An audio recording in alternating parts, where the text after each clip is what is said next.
নতুন বাজেটে প্রায় ২৭টি নিত্যপণ্যের দাম কমানো হচ্ছে। বাজারে কি আসলেই এর প্রভাব পড়ছে? এ নিয়ে আরো জানাতে রাজধানীর মোহাম্মদপুর কৃষি মার্কেট থেকে সরাসরি যুক্ত হচ্ছেন সহকর্মী শাহেদুজ্জামান সাকিব। সাকিব, পেঁয়াজ, রসুন, চাল, ডাল সহ নানা পণ্যের দাম কমার কথা বলা হয়েছে। বাজারের চিত্র কেমন দেখছেন জানাবেন।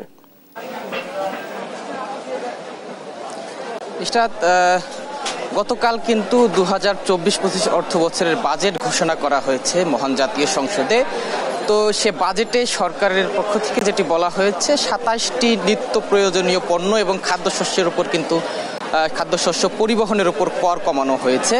সেই কর কমানোর ফলে কিন্তু নিত্যপণ্যগুলোর দাম কমে যাওয়ার কথা রয়েছে।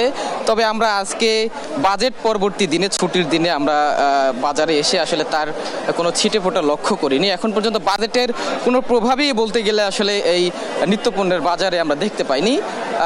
পূর্বের বর্ধিত দামেই সব নিত্যপণ্য বিক্রি হচ্ছে বলে আমরা সকাল থেকে এই বাজারে ক্রেতা বিক্রেতা উভয়ের সঙ্গে কথা বলে জানতে পেরেছি। পেঁয়াজ গত সপ্তাহ থেকেই বর্ধিত দামে 80 টাকা কেজিতে বিক্রি হচ্ছিল। যদিও বাজেটে বলা হয়েছে নিত্যপণ্যের মধ্যে একটি পেঁয়াজ, রসুন, আদা, আলু এই পণ্যগুলোর পরিবহনের উপর কর কমানো হবে এবং দাম কমে যাবে। তবে আজকে কিন্তু এখন পর্যন্ত আমরা এই পূর্বের বর্ধিত দামেই সেগুলো বিক্রি করতে দেখেছি। বিক্রেতাদের সঙ্গেও আমরা কথা বলেছি, তারা যেটি বলছেন যে আসলে তারা বাজেট সম্পর্কে খুব বেশি আসলে অবগত নন। তারা বাজেটে আসলে কোনটির দাম কমেছে বেড়েছে সেইগুলো বিষয়ে আসলে তারা জানেন না। তারা পাইকারি দরে যেগুলো কিনছেন, যে দামে কিনছেন সে অনুযায়ী তারা আসলে পূর্বের মতোই বিক্রি করছেন। এখনো পাইকারি যায় বাজারে যেহেতু দাম কমেনি সেজন্য তারা আসলে এখনো দাম কমিয়ে বিক্রি করতে পারছেন না। এখানে একজন বিক্রেতা আছে, আমরা তার সঙ্গে কথা বলতে চাই। গতকালকে তো বাজেট ঘোষণা হয়েছে, আপনি এই বিষয়ে জানেন কিনা এবং আপনি এই যে পেঁয়াজ, রসুন, আদা, আলুও বিক্রি করছেন, এগুলো কেমন দামে বিক্রি করছেন? এগুলো আমাদের আগে বাজেটের আগে আমাদের কিনা ছিল, আমরা নতুন এখনো পণ্য নতুন কিনতে পারি নাই। নতুন বাজেটের পরে যদি সরকারিভাবে বাজেট মাল কমে দাম কমে আসে আমরা কমে বেচবো। এখন আগের রেডি বেচতেছি। আপনার আলু কত টাকা বেচতেছেন, পেঁয়াজ কত টাকা বেচছেন এবং আপনার আদা কত টাকা করে বেচছেন? আলু বেচতেছি 60 টাকা, পেঁয়াজ বেচতেছি 80 টাকা, আদা বেচতেছি 60 টাকা, 260।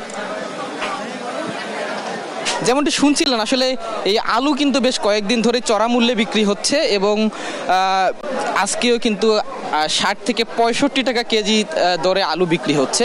যে আলুর দাম নিয়ে কিন্তু আমরা বেশ কয়েকজন ক্রেতাকে ক্ষোভ প্রকাশ করতে দেখেছি। তা যেহেতু একটি খুব প্রয়োজনীয় নিত্যপণ্য আলু, সেই আলুর দাম আসলে না কমায় কিন্তু আসলে ক্রেতারা বেশ ক্ষোভ প্রকাশ করছেন। পেঁয়াজ, আপনি জানেন যে আসন্ন ঈদুল আজহা আসলে আসন্ন, সেই ঈদুল আজহা উপলক্ষে কিন্তু পেঁয়াজের দাম, আদা, রসুন এই মশলা পণ্যগুলোর দাম চড়া থাকায় কিন্তু আসলে ভোক্তা সাধারণ বেশ ক্ষোভ প্রকাশ করছেন। আমরা সকাল থেকে তাদের সঙ্গে কথা বলে তেমনটি জানতে পেরেছি।